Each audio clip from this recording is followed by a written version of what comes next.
제가 지난 여름에 저희 초등부 여름성경학교를 하면서 아이들에게 예수님한테 편지를 쓰라고 했습니다. 그 중에 제가 두 가지만 여러분에게 소개를 좀 시키려고 합니다. 첫 번째는 이렇게 썼습니다. 예수님 그동안 수고하셨습니다. 예수님이 없었으면 우리는 평생 지옥에 있었을 것입니다. 감사합니다. 저는 죽는다고 하면 두려울 것 같습니다. 대단합니다. 네. 아이의 입장에서 아주 귀엽죠. 네. 두 번째는 이런 글입니다. 하나님, 왜 하나님이 십자가에 못 박혀요? 우리의 죄는 하나님의 죄보다 크고 나쁠 텐데 하나님 죄송해요. 그리고 감사해요. 원래 우리들이 못 박혀야 되는데 하나님 감사합니다. 하나님만 섬기고 의지하고 사랑할게요. 이렇게 썼습니다. 물론 하나님의 죄보다 뭐 이런 표현이 조금 걸리긴 하지만 그래도 귀엽습니다. 귀엽게 쓴 아이들의 그 십자가에 대한 것들을 또 묵상하는 시간을 또 아이들도 가지게 됐습니다. 이름은 제가 자체 모자이크 믿음으로 승리해요로 가렸습니다. 누군지는 공개하지는 않으려고 합니다. 여러분께 십자가를 또 우리가 생각하면서 한 가지 질문을 좀 드리겠습니다. 여러분 버림받아 보셨습니까? 제가 이렇게 물으면 대답하기 힘드시니까 짝을 한 명 정하셔서 버림받아 보셨어요? 이렇게 물어보시면 좋겠습니다. 버림받는 아픔을 아세요? 이렇게 물어보시기 바랍니다. 네, 잠깐 질문하시고 대답해 주시기 바랍니다.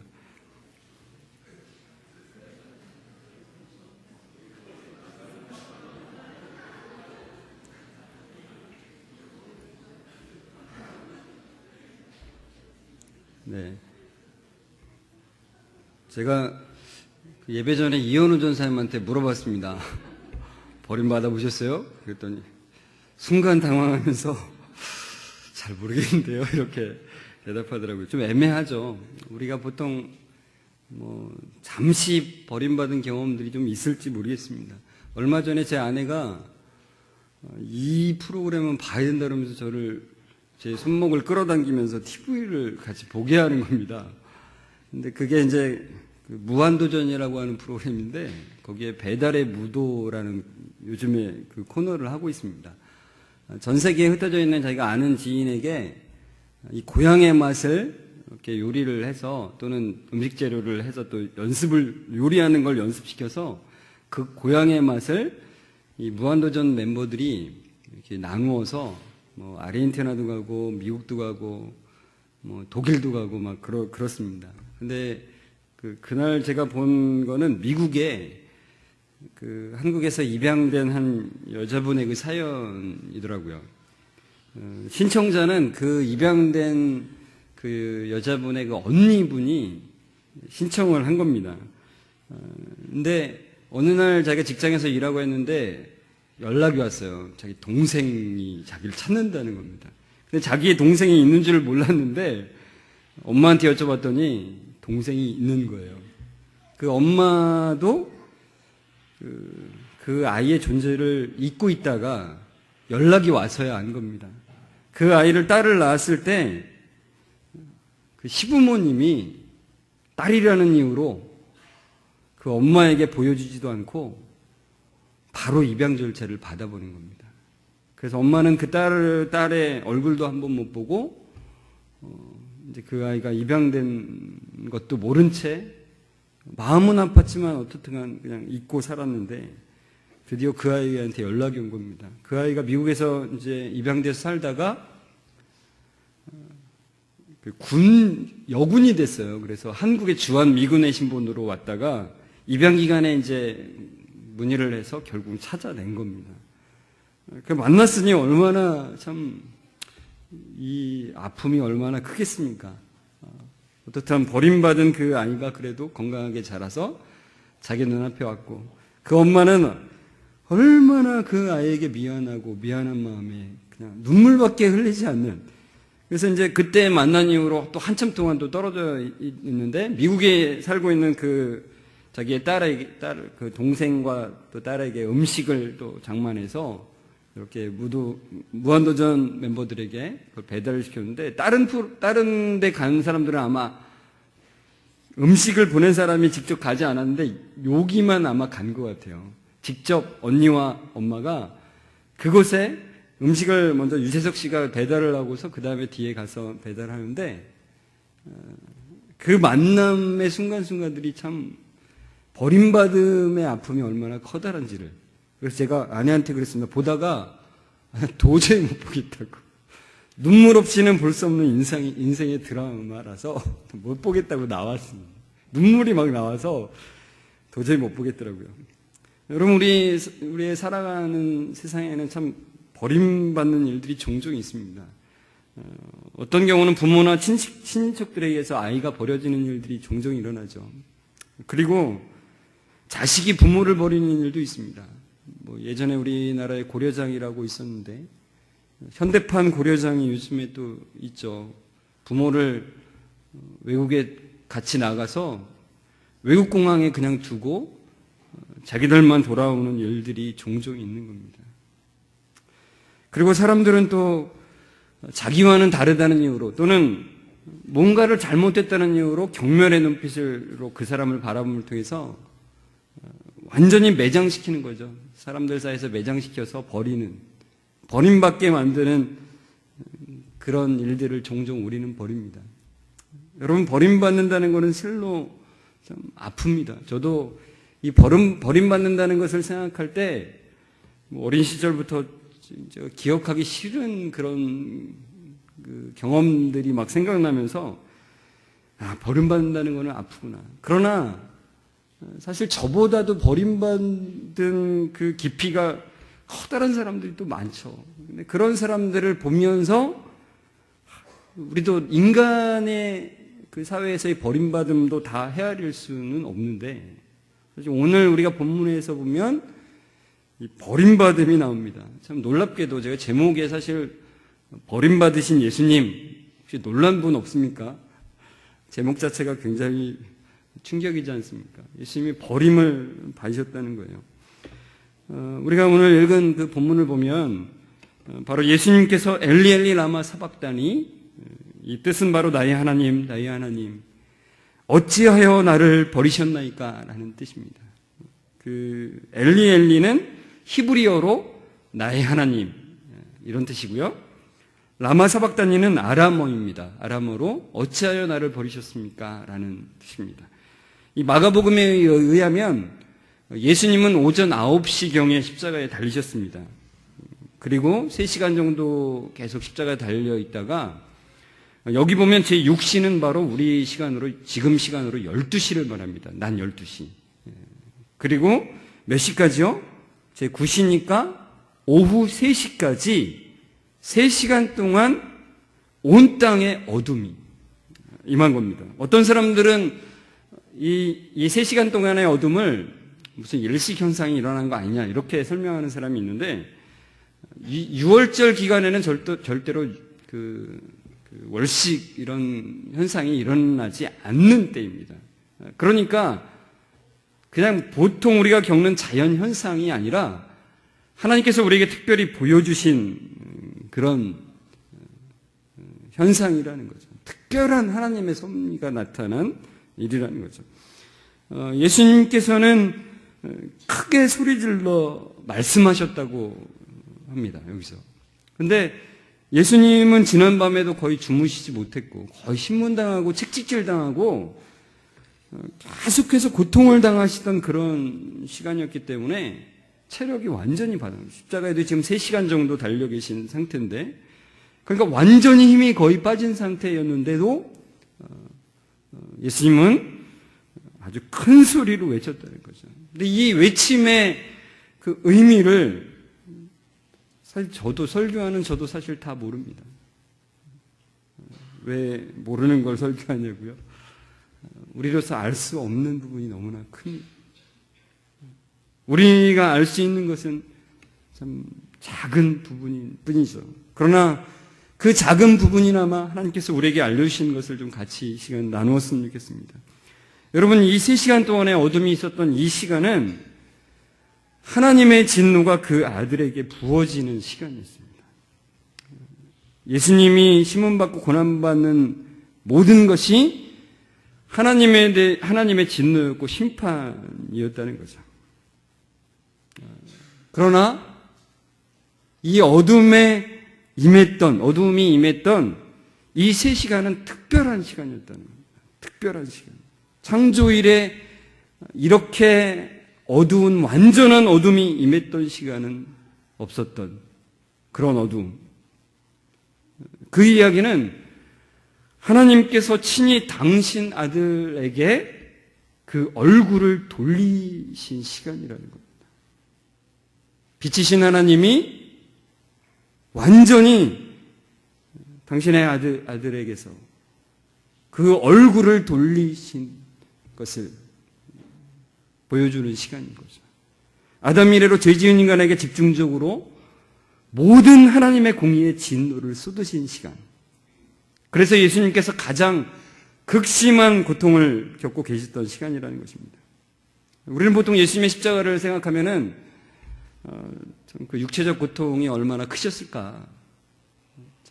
정말로 우리가 상상할 수 없구나. 막 그런 생각들을 하죠. 그렇습니다. 십자가의 고통은 이루 말할 수가 없습니다. 그러나 실제로 주님께서 이 십자가에서 달리셔 특히 이 어두움이 임했던 이 3시간 동안에 당하신 그 극심한 고통은 단순히 육체적인 고통만을 말하는 게 아니라는 것입니다. 그것은 성부 하나님께 버림받은 고통의 시간이라는 거죠. 하나님께서 끊어지는 고통을 당하는 그런 시간이었다는 것입니다. 여러분, 예수님이 십자가에 달리신 이유, 그것을 설명하는 그 이론 중에 좀 잘못된 것이 하나 있는데, 잘못된 설 중에 하나가 바로 아벨라드의 도덕가마설입니다. 좀 어려운 용어인데요. 교리적인 용어인데요. 그리스도의 속죄는 꼭 필요한 것이 아니었는데 죄인의 고난을 체험하시는 하나님의 사랑을 하나님께서 예수 그리스도로 표현하셨다는 겁니다. 그러니까 하나님께서 예수 그리스도를 통해서 인간에게 영향을 주어서 야, 내가 이렇게까지 했는데 너네 안 믿으면 안 되지. 내가 이렇게까지 고통을 당하고 사랑했는데 너네 회개해야지. 이렇게 회개로 이끈다라고 하는 주장입니다. 그러니까 여러분 십자가를 보면서 얼마나 아프셨을까? 얼마나 힘드셨을까? 뭐 이렇게 우리가 많이 하죠. 근데 여러분 십자가를 보면서 우리가 생각해야 될 것은 진짜 죽음의 의미가 무엇인지, 그리고 그 진짜 죽음을 대신해서 예수님이 십자가를 지었다는 것. 여러분, 고난주간에 우리가 참 많이 좀 캐톨릭적인 입장으로 고난주간을 보내는 경우가 참 많은 것 같아요. 그냥 예수님이 고통받으셨으니까 나도 고통을 당해야 돼. 그리고서 내 몸을 괴롭히는 게 바로 캐톨릭적인 입장이죠. 우리가 생각하는 십자가는, 우리가 바라보는 성경적 입장은 그런 것이 아닙니다. 그래서 성경이 말하고 있는 게 아닌 거죠. 우리가 주님의 고난을 묵상할 때의 초점은 바로 그 진짜 죽음이 무엇이냐는 거예요. 그리고 그 진짜 죽음을 대신해서 주님이 당하셨다는 거죠. 대신하셨다는 것입니다. 여러분, 아담 이래로 인간 한 번도 이러한 그 심판의 어둠을 경험한 적이 없다는 겁니다. 노아의 그 심판이 있을 때에도, 소돔과 고모라의 심판이 있을 때에도 이런 어두움과 이런 그 엄청난 심판의 때는 없었다는 것입니다. 그러니까 예수님께서 그 겟세마네 동산에서 피가 땀이 되도록 그 기도하실 때 그 두려워하셨던 것은 단순히 십자가를 지는 육체적 고통만을 말하는 게 아니에요. 물론 그것도 크죠. 그러나 예수님이 두려워하셨던 것, 예수님이 그토록 땀이 피가 되도록 그렇게 간절히 기도하셨던 이유는 바로 하나님으로부터의 분리됨의 그 고통, 두려움이셨다는 거죠. 하나님과 분리되는 것이 어떤 것인지를 아시기 때문에 그것을 두려워하시고 그것을 위해서 기도하셨다는 거죠. 여러분, 창세전부터 성부와 성자 하나님의 하나됨은 참으로 완전한 기쁨을 누리신 상태입니다. 우리가 뭐 말로 표현할 수 없는, 우리로서는 알 수도 없는 그런 거죠. 근데 이제 우리가 성경 구절을 통해서 어렴풋이 좀 알 수 있습니다. 잠언 8장 30절에 보면 같이 한번 읽을까요? 시작. 내가 그 곁에 있어서 창조자가 되어 날마다 그의 기뻐하신 바가 되었으며 항상 그 앞에서 즐거워하였으며. 내가 누굽니까? 창조자가 되어, 창조자이신 분이 누구십니까? 예수님이시죠. 그 곁에, 바로 성부 하나님의 곁에서 창조자가 되어 날마다 그 성부 하나님의 기뻐하신 바가 되었으며 항상 그 성부 하나님의 앞에서 즐거워하였다고. 완전한 기쁨을 함께하고 그 하나됨이 완전하신 삼위일체의 하나님이신 거죠. 성부, 성자, 성령의 하나님. 그리고 예수님은 이 땅에 계실 때도 하나님 아버지에 대한 신뢰를 표현하셨습니다. 요한복음 8장 29절 같이 읽을까요? 시작. 나를 보내신 이가 나와 함께 하시도다. 나는 항상 그가 기뻐하시는 일을 행함으로 나를 혼자 두지 아니하셨느니라. 바로 이것이 주님의 고백입니다. 이 땅에 계실 때도 동일하게 하나님과 온전한 교통을 하시고 하나님 뜻에 따라서 한 걸음 한 걸음 나아가셨던 주님이시라는 겁니다. 이 완전한 사랑, 이 완전한 하나됨이 바로 십자가에서 깨졌다는 겁니다. 십자가에 달린 그 시간, 그 깊고 완전한 그 관계가 깨진 거죠. 나의 하나님, 어찌하여 나를 버리셨나이까. 여러분, 이 말씀은 십자가 사건보다 1000년을 더 거슬러 가면 바로 다윗이 나오는데 그 다윗이 이미 했던 고백입니다. 시편 21편 1절을 같이 함께 읽겠습니다. 시작. 내 하나님이여, 내 하나님이여, 어찌하여 나를 버리셨나이까? 어찌 나를 멀리하여 돕지 아니하시오며 내 신음소리를 듣지 아니하시나이까? 여러분, 다윗이 어떤 상황에서 이 고백을 했는지는 나와 있지 않기 때문에 알 수는 없습니다.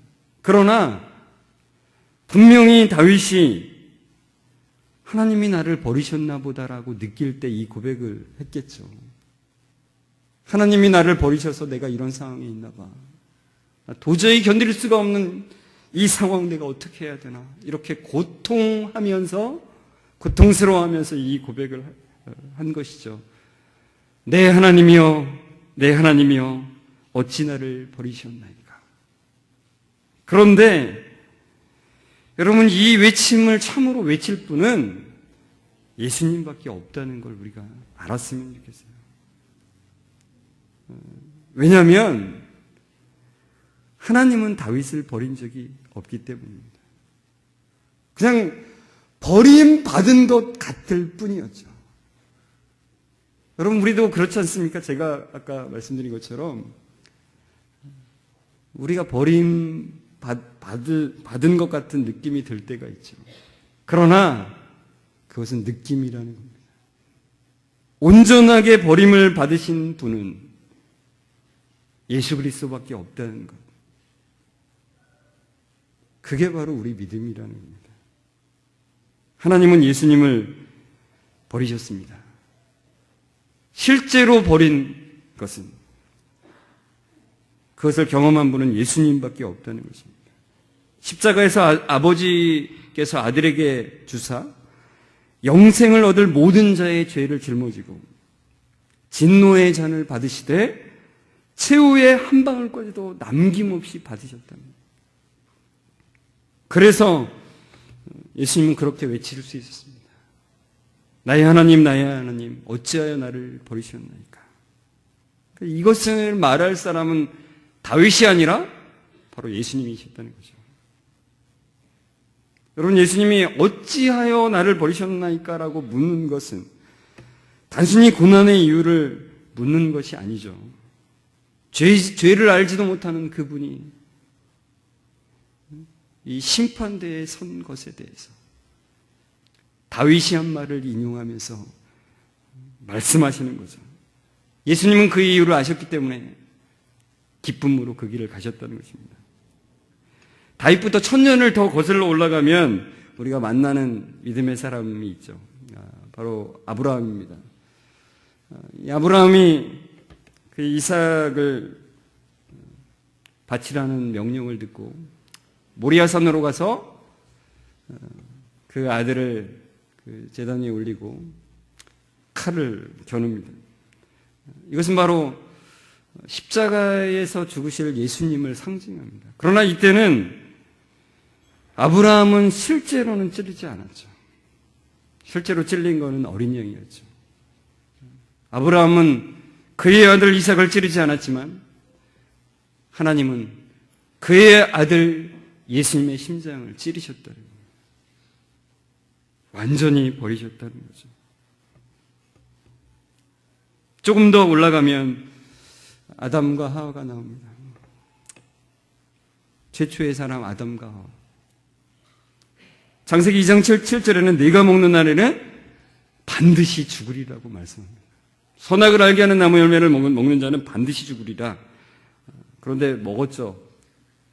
죽었나요? 네, 죽었습니다.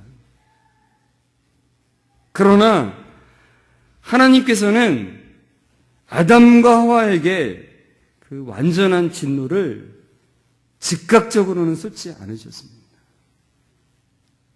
아담과 하와에게 쏟아질 그 진노의 잔을 바로 둘째 아담이신 예수 그리스도에게 부으셨다는 거죠. 그래서 이사야서 53장 5절 말씀에 그가 찔림은 우리의 허물 때문이요 그가 상함은 우리의 죄악 때문이라. 그가 징계를 받음으로 우리는 평화를 누리고 그가 책찍에 맞음으로 우리는 나음을 받았도다. 여기서 허물과 죄악은 하나님과 떨어지는 것, 즉 버림받을 수밖에 없는 그 죄와 허물을 말하는 것입니다. 그리고 여기서 평화와 나음은 하나님과 다시 하나 되는 평화와 나음인 것입니다. 그러니까 단순히 마음의 상처 회복, 내적 치유 이런 얘기가 아닙니다. 창조 이래로 하나님께서 완전히 얼굴을 숨기시고 하나님으로부터 완전하게 분리되는 경험을 한 분은 예수님밖에 없다는 것입니다. 여러분, 우리의 상태에 대해서 제가 오랫동안 얘기해 왔습니다. 그래서 9번째 제가 얘기하고 있습니다. 여러분, 우리는 이런 상태입니다. 진노 중이지만 하나님의 은혜와 긍휼과 자비가 아직은 주어지는 때라는 겁니다. 하나님께서 말씀을 통해 말씀하시죠. 선인과 악인에게 동일하게 해를 비춰주신대요. 여러분, 만약에 하나님을 믿는 사람들한테만 뭔가 이렇게 빛이 쫙 비춰지고 믿지 않는 사람한테는 어둠이 이렇게 탁 깔려 있다고 보세요. 그렇게 한번 상상을 해보십시오. 그럼 어떻게 될까요? 나 빨리 믿어서 빨리 빛이 나에게 오게 해야지라고 생각하겠죠. 만약에 그렇게 되면 그것은 믿음이 아니라 자동적인 것, 기계적인 것이라는 겁니다. 그러니까 여러분, 믿음은 인격적인 신뢰이지 그런 기계적인 것이 아니라는 거예요.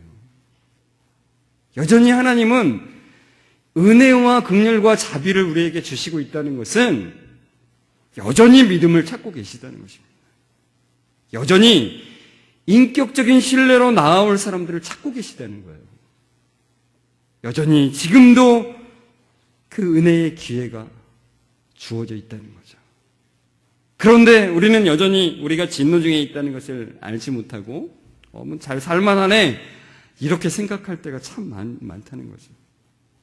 우리는 아직도 심판이 무엇인지, 하나님의 진노가 부어진다는 것이 무엇인지를 모르기 때문에 여유가 있다고 생각을 하죠. 그러나 그것은 착각이라는 것입니다. 아직은 긍휼과 자비와 은혜 가운데 사는 인생들이기에, 그러나 진노 중에 있다는 것을 분명히 알아야 하기에 주님은 지금도 우리에게 외치고 계십니다. 돌아오라고. 여호와께 돌아오라고 그렇게 말씀하고 계신 겁니다. 때로는 어떤 분들이 이런 분들을 가끔 봅니다. 하나님께서는 과거와 현재와 미래를 다 보시고 아신다고요? 그럼 다 정해진 거네요. 그러면 다 정해진 거로 되는 거네. 내가 어떻게 할 필요 없네. 여러분, 이렇게 말한다는 것은 이 망하는 길로 간다는 얘기입니다. 이미 하나님과의 나는 관계가 없다는 것을 말하고 있다는 거죠. 여러분, 하나님께서는 우리에게 은혜를 구하며 나오는 자를 결코 내쫓지 않으시겠다고 말씀하십니다. 우리 요한복음 6장 30절 크게 읽을까요? 시작.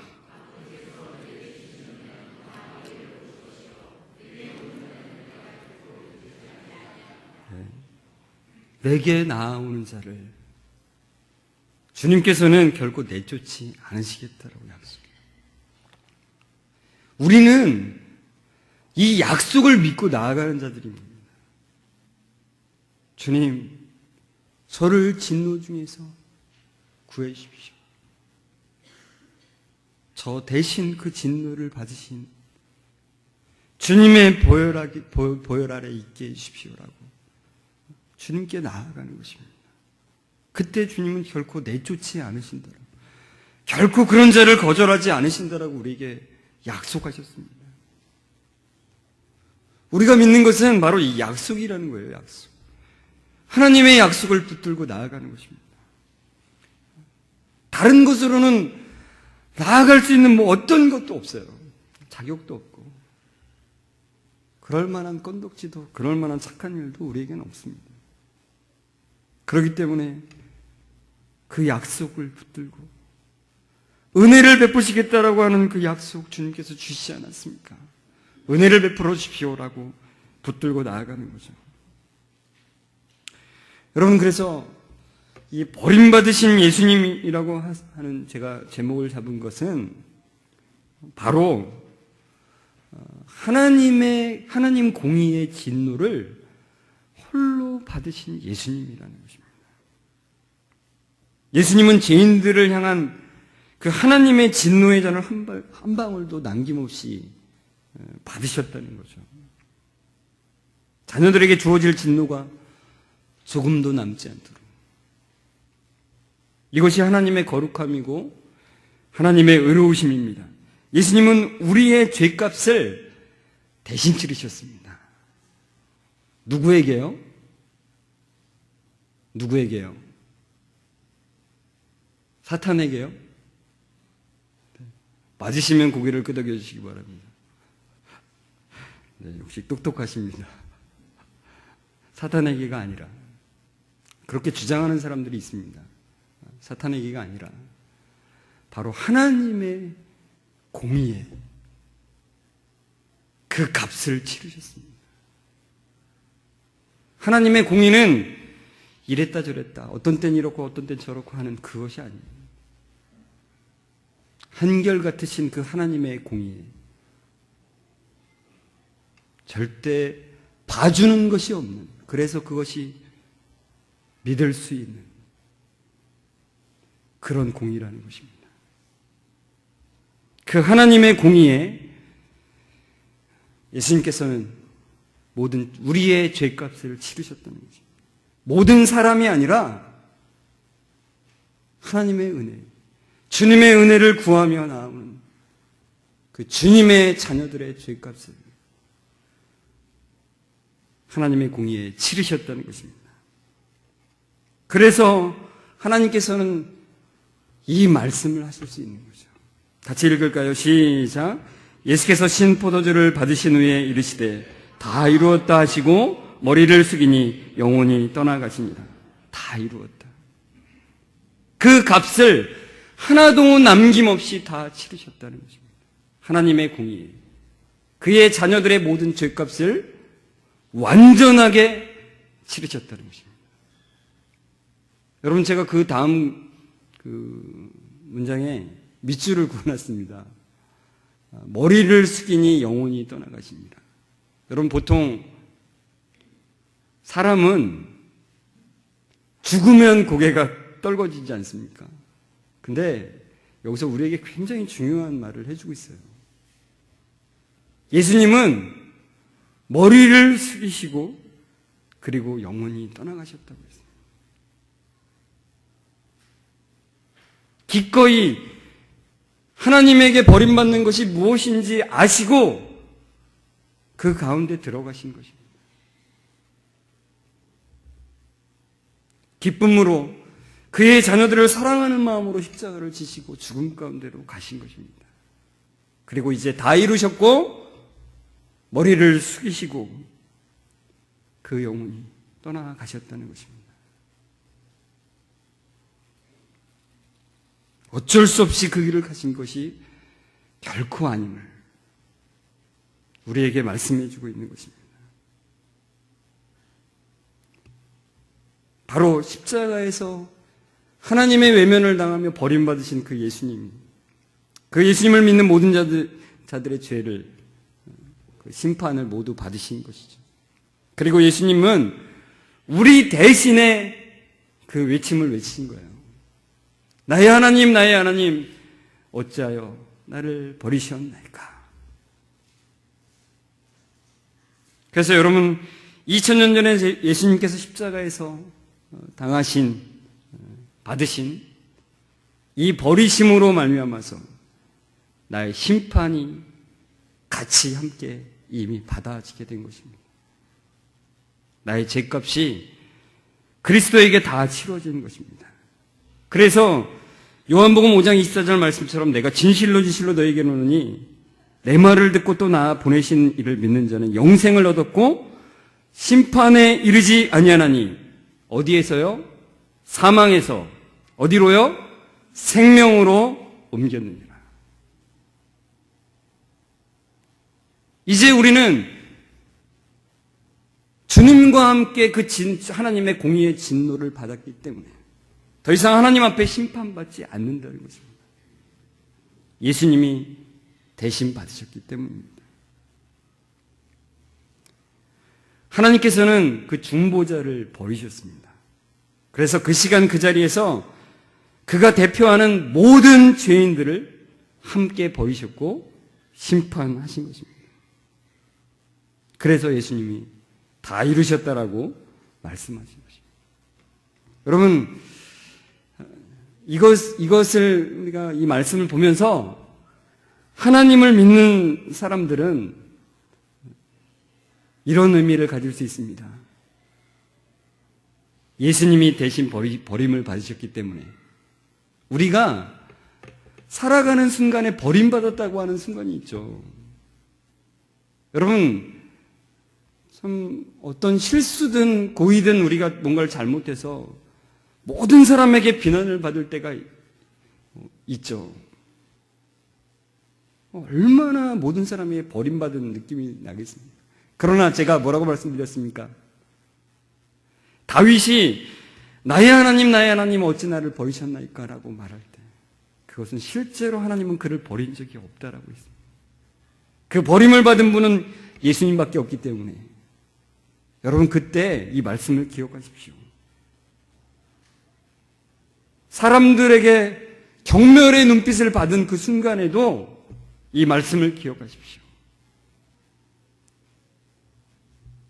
예수님이 나 대신에 버림을 받으셨기 때문에 나는 더 이상 버림받지 않는다라고 하는 그 말씀에 확신을 가지시기 바랍니다. 그래서 로마서 8장 38절에서 39절은 우리에게 이렇게 말씀합니다. 우리 같이 힘차게 믿음으로 좀 읽었으면 좋겠습니다. 시작. 내가 확신하노니 사망이나 생명이나 천사들이나 권세자들이나 현재일이나 장래일이나 능력이나 높음이나 깊음이나 다른 어떤 피조물이라도 우리 주 그리스도 예수 안에 있는 하나님의 사랑에서 끊을 수 없느니라. 더 이상 우리는 버림받지 않는다는 거예요. 그 버림을 예수님이 대신 받았기 때문이라는 겁니다. 여러분 놀라운 말씀 아닙니까? 버림받았다라고 생각될 때 하나님 어찌해서 나에게 얼굴을 돌리십니까? 하나님 어찌해서 나에게 숨으십니까? 라고 그런 고백이 나올 때 다시 한번 이 말씀들을 기억하면서 그 어떤 것으로도 우리는 버림받을 수 없는 그런 사람이라는 것을 확신하며 기쁨으로 누리며 살아갔으면 좋겠습니다. 그리고 혹시라도 아직도 자신은 십자가에 못 박힐 그 정도 죄인은 아니라고 생각하면서 예수님을 인격적으로 모지 않은 분이 이 자리에 있다면 그분께 말씀드리고 싶습니다. 아직도 피할 길이 있습니다. 우리가 진노 중에 있다라는 것을 다시 한번 기억하시고 생각하시면 좋겠습니다. 가끔 그런 분이 있어요. 나 죽는 거 안 무서워. 심각한 상태입니다. 죽는 게 뭔지를 모르는 거죠. 참 불쌍한 상태라는 것입니다. 여러분, 죽는 게 얼마나 무서운 것인지 아십니까? 진짜 죽는 것. 하나님으로부터 떨어지는 것이 얼마나 무서운 것인지를 알면 알수록 우리는 하나님께 은혜를 구할 수밖에 없는 겁니다. 그 은혜를 구하며 하나님, 제가 주님 안에 붙어있기를 원합니다. 진짜 죽음이 얼마나 무서운지를 꼭 기억하십시오. 여전히 구원의 문이 열려있을 때 그게 언제까지 영원히 있지 않습니다. 우리의 죽음이 언제 올지, 예수님이 언제 다시 올지 우리는 모르는 자들입니다. 이 시간에 그분 말씀에 순종해서 주님, 저 대신에 버림을 받으신 주님을 제 마음속에 모셔드리기를 원합니다. 하나님, 저를 구원해 주세요. 저를 살려주세요. 그리스도의 죽음이 나의 죽음이었다는 것을 알게 해주십시오라고 고백하면서 주님께 나아갔으면 좋겠습니다. 여러분, 예수님께서 우리 대신에 버림받으셨습니다. 그래서 주님의 보혈이 능력이 있습니다. 같이 부를까요? 주의 보혈 능력이 있도다. 주의 피 믿으오. 주의 보혈 그 어린 양의 매우 귀중한 피. 다시 한번 우리 마음의 고백으로 찬송하겠습니다. 주의 보혈 능력이 있도다. 주의 피 믿으오. 주의 보혈 그 어린 양의 매우 귀중한 피. 다시 한번 우리 마음의 고백을 다해서 같이 부릅니다. 주의 보혈 능력이 있도다. 주의 피 믿으오. 주의 보혈 그 어린 양의 매우 귀중한 피로다. 우리 시간 같이 잠깐만 기도했으면 좋겠습니다.